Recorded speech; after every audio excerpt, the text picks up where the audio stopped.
여러분 안녕하세요. 1991년 6월 경기도 포천에서 한 아이가 태어났습니다. 영웅이 되길 바란다는 의미로 이름을 영웅이라 지은 그 아이는 훗날 코로나로 힘들어하는 국민들의 마음에 희망을 안겨주고 위로를 주며 대한민국을 구한 영웅이 됩니다. 그렇지만 외모와 달리 유년 시절 생활 형편은 그리 넉넉하지 않았습니다. 아버지가 5살 때 돌아가셔서 어머니가 미용실을 하며 때문입니다. 경제적 기반을 잡을 때까지 2-3년간 외삼촌 댁에서 사촌들과 함께 지내야 했습니다. 초등학교 때 어머니와 함께 지내게 된 이명웅은 4학년 때 주차장에서 사촌들과 함께 놀다가 넘어져 얼굴을 크게 다칩니다. 무려 30개 입했다고 했는데 이로 인해 왼쪽 뺨에 지금도 흉터가 남아있죠. 호그와트 마법학교 있는 이마에 흉터가 있는 해리포터가 있다면 대한민국 가요계는 왼쪽 다리에 흉터가 있는 이명웅이 있습니다. 어린 시절부터 가수가 꿈이었던 2010년 경기도 포천 소재의 경복대학교 실용음악과 진학합니다. 가수를 끊었지만 처음부터 토록 가수가 되고 싶었던 것은 아니고 발라드 R&B 장르의 가수가 되려 했습니다. 가수 데뷔를 위해 이런저런 관료제에 자주 나갔지만 입상에 있는 실패했죠. 그러다 포천에서 열린 한 가요제에서 1등을 차지하며 입력은 비로소 입상에 성공하며 기존 가요제와 다른 부분은 트롯을 불렀다는 점. 당시 가요제에는 어르신 관객들이 많아 그분들을 좋아할 노래를 트롯을 선택한 것이었는데 따지고 보면 탁월한 선택이었습니다. 바로 2016년 2월 출연한 KBS 전국노래자랑 포천편 최우수상 수상으로 이어졌습니다. 그해 7월에는 스피스 판타스틱 수영편에 출연하게 됩니다.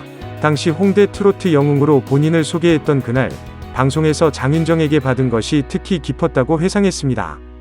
절한 인터뷰에서 언젠가 장윤정 선배님과 꼭 1번 같은 무대에 서보고 싶다고 말했던 이명이 이제는 장윤정과 나란히 앉아 마스터로 활동하고 있습니다. 그런데 왜 홍대 트로트 영웅으로 트롯 가수 이름이 영웅이라는 점은 쉽게 이해가 되는데 홍대라는 표현은 다소 어색합니다.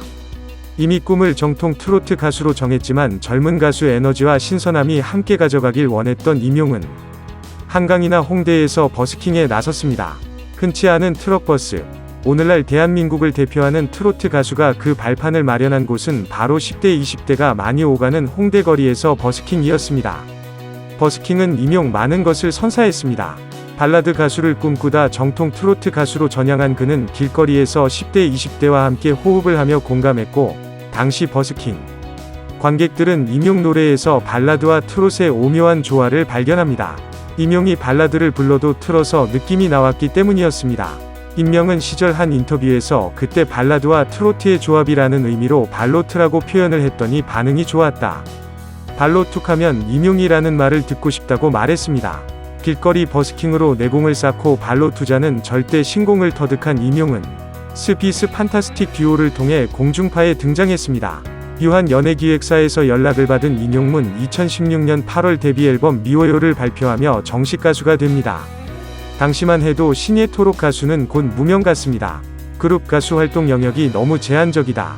문명을 벗어나기 쉽지 않았죠. 데뷔 이후 전국 각지의 행사 무대를 다니며 활동했지만 스타가 되는 것은 하늘의 별 따기였습니다.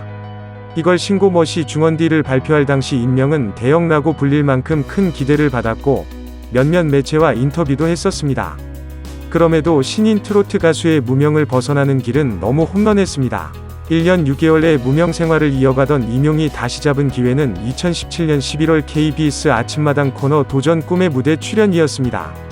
이미 확실한 내공을 갖추고 있던 터라 첫 출연에서 순조롭게 2승을 거두며 5연승 졸업까지 계속 질주를 할 것처럼 보였지만 두 번째 출연에서 승도전에 실패합니다. 그 얘기 패배의 쓴맛을 보여준 이난 미스트롯2의 유력 우승 후보였지만 최근 학폭 논란으로 자진 하차한 날렸습니다. 당시 방송에서 이명웅은 군고구마 장사를 하고 있다고 말해 눈길을 끌었는데요. 이명은 그 이유를 궁금해 장사가 버킷리스트 중 하나였다고 멋지게 말했지만 사실은 경제적인 어려움 때문이었습니다. 가수로 데뷔해 꾸준히 지방 공연을 다녔지만 수입은 많지 않았고 스케줄도 일정하지 않았습니다.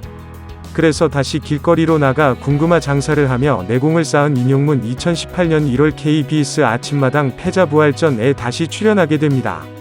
그리고 이번에는 진정한 내공을 선보이며 5연승을 거둬 3월 21일 명예롭게 이 프로그램에서 졸업합니다. 바로 3월 28일 신고 엘리베이터를 발표해 평단에서 좋은 평가를 받았지만 히트를 치지 못했고 2018년 8월 다시 신곡 계단 말고 엘리베이터를 발표합니다. 일단 말고 엘리베이터가 히트를 치면서 도저히 빠져나올 수 없는 유수의 띠같은 무면 가수 굴레를 조금씩 빠져나오기 시작하게 됩니다. 2018년 30분의 12KBS 전국노래자랑 연말결산 방송에 초대 가수로 출연한 임용은 계단 말고 엘리베이터를 열창하며 무면 가수 시절인 2017년 4월 한 인터뷰에서 언젠가 전국노래자랑 초대 가수로 나가고 싶다며 송혜 아저씨는 저를 기억 못하겠지만 꼭 다시 만나고 싶다고 말했던 그가 비로소 그 꿈을 이룬 것입니다. 대한민국 들어서 역사는 2019년 6월 시작된 TV 조선 미스트롯을 통해 다시 쓰이기 시작하고 있었습니다. 2018년 말 전국노래자랑 초대 가수로 출연하며 아무도 예상치 못한 대한민국 트럭의 격동기를 준비하고 있었습니다. 들으셨나요? 여러분 아는 이야기지만 한 기자분이 멋지게 쓴 글을 위인처럼 읽어드렸습니다. 이상이면 님의 뒤를 비춰주는 여자 달렸습니다. 또 만나요.